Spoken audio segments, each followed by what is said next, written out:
Hello everyone, welcome back in my video. तो आज का जो हमारा टॉपिक है ना बच्चे, वो है कंट्रोल ऑफ एनवायरनमेंट डिग्रेडेशन।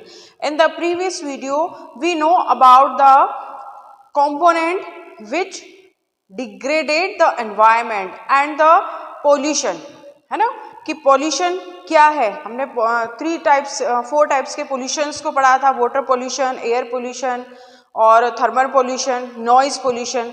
अब ये जो हमारा एनवायरनमेंट है वो डिग्रेडेट तो हो गया है, इनसे डिग्रेड तो हो रहा है, लेकिन अब उसको जो डिग्रेड हो रहा है उसको डिग्रेड ना हो या फिर उसको कंट्रोल किया जा सके।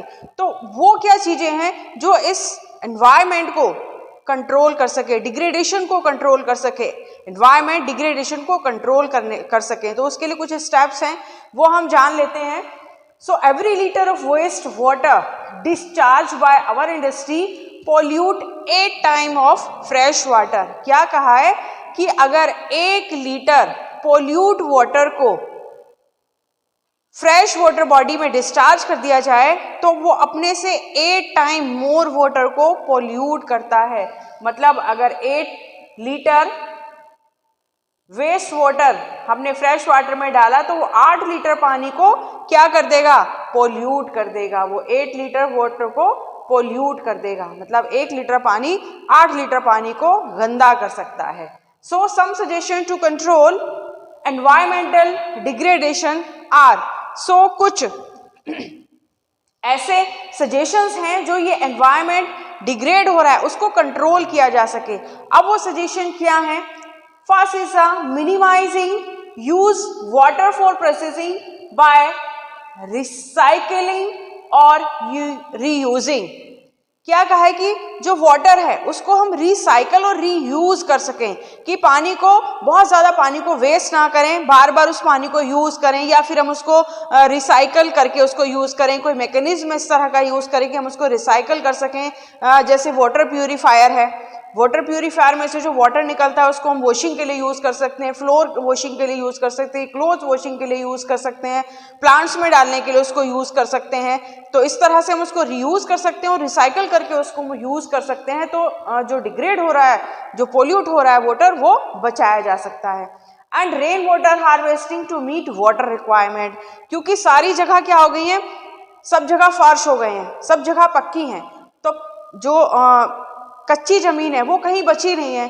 तो जो रेन वाटर है वो कहीं पर अब्जॉर्ब नहीं होता है। क्या होता है, वो नाली में बहता है, नाली से बड़े नालों में, और नालों से वो रिवर में चला जाता है, रिवर से वो फिर सी में चला जाता है।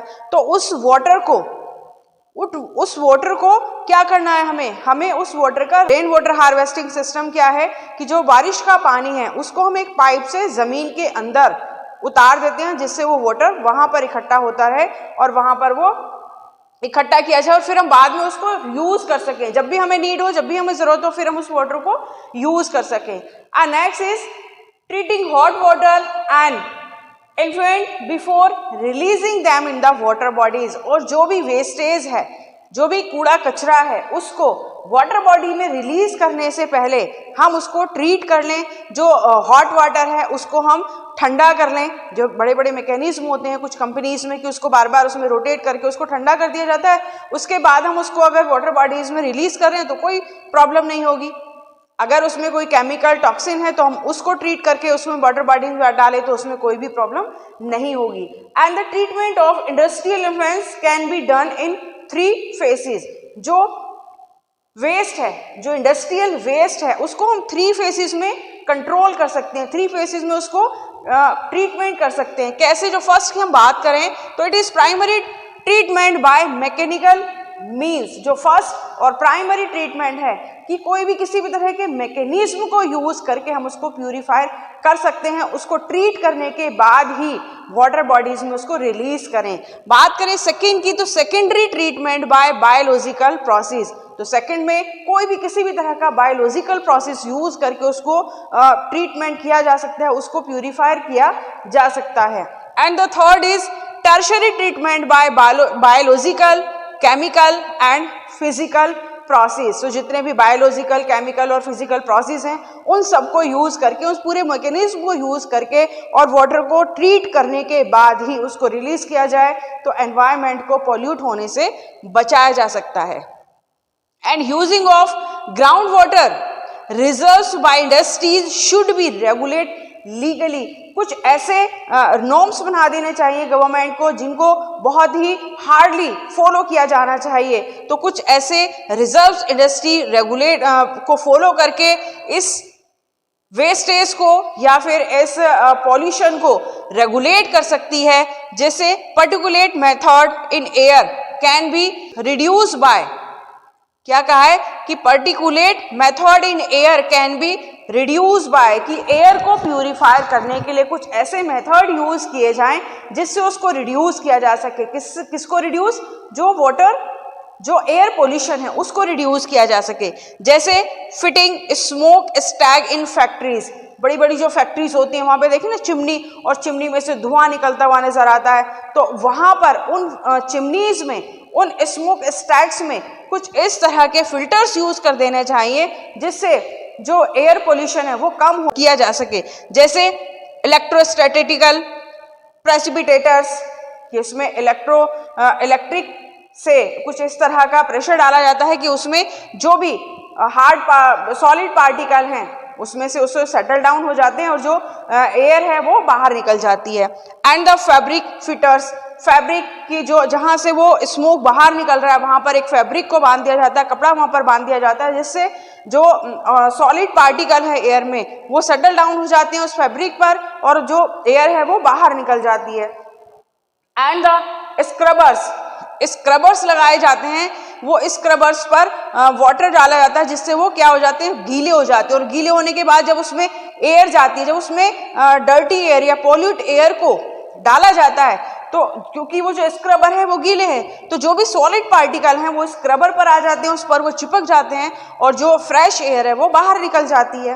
एंड द इनर्शियल सेपरेटर्स, कुछ इस तरह के सेपरेटर्स लगाए जाते हैं जिससे जब उसको एयर को डाला जाता है उसमें तो उससे वो टकराकर उनका जो मोमेंटम है, एयर का जो मोमेंटम है उसको तोड़ती है और मोमेंटम टूटता है, जो भी सॉलिड पार्टिकल्स है वो नीचे बैठ जाते हैं और जो फ्रेश एयर है वो दूसरी तरफ से बाहर निकल जाती है। तो इस तरह के मेथड्स को यूज करके भी हम एयर को पॉल्यूट होने से बचा सकते हैं। और इसके बाद कॉल है, तो कॉल को जलाने से बहुत सारी एस निकलती है, बहुत सारा उसमें से स्मोक निकलता है, तो उसकी जगह हम यूज कर सकते हैं किसको, ऑयल और गैस को यूज कर सकते हैं। ये भी एक कंट्रोलर हो सकता है जो एयर को पॉल्यूट होने से बचाए, कि using oil and gas instead of call in factories, की फैक्ट्रीज में कोयले की जगह गैस और ऑयल को यूज किया जाना चाहिए।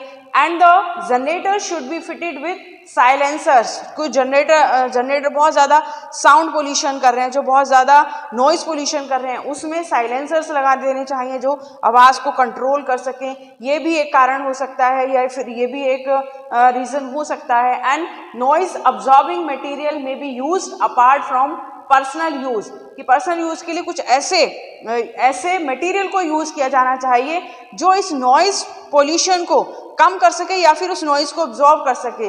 जैसे ईयर प्लग्स, की कुछ जो वर्कर हैं ऐसी फैक्ट्री में काम करते हैं जहाँ पर बहुत ज़्यादा नॉइज होता है, मशीनें बहुत ज़्यादा आवाज़ करती हैं, तो वहाँ पर उन लोगों को ईयर प्लग्स दिए जाते हैं ताकि वो आवाज़ को कुछ हद तक अब्जॉर्ब कर सकें या फिर कम किया जा सके। एंड द ईयरफोन, और ईयरफोन्स दिए जाते हैं ताकि उनकी जो हियरिंग कैपेसिटी है ना, कि जो बहुत ज़्यादा नॉइज़ में काम करते हैं, बहुत ज़्यादा आवाज़ वाली फैक्ट्री में काम करते हैं, तो उनकी जो हियरिंग कैपेसिटी वो धीरे धीरे कम हो जाती है, तो उसको किसी हद तक बचाने के लिए उनको ईयर प्लग्स या फिर ईयरफोन दिए जा सकते हैं। तो this is all the steps that we use to control the environment degradation, की ये सारे कुछ स्टेप्स हैं जिसको हम फॉलो करके इस एनवायरमेंट डिग्रेडेशन को कुछ हद तक बचाया जा सकता है। And sustainable development require integration of economic development with environment concern. तो इस जो हमारे एनवायरमेंट डिग्रेडेशन के कंट्रोलर हैं या फिर उसके स्टेप्स हैं वो इस तरह से होने चाहिए। सस्टेनेबल डेवलप होना चाहिए कि एनवायरनमेंट डेवलपमेंट तो हो लेकिन एनवायरनमेंट को किसी तरह से कोई नुकसान नहीं पहुंचाना चाहिए, उससे एनवायरनमेंट डिग्रेड नहीं होनी चाहिए। तो this is all about the control of environment degradation. अच्छा, कुछ ऐसे स्टेप हैं जो लिए गए हैं और उसका काफ़ी इन्फ्लुएंशियल इफेक्ट पड़ा है। तो हाँ, वो है NTPC। अब ये NTPC क्या है और कैसे क्या प्रोग्राम है वो हम नेक्स्ट वीडियो में पढ़ेंगे। तो मिलते हैं नेक्स्ट वीडियो में। Till then, thank you very much and good bye.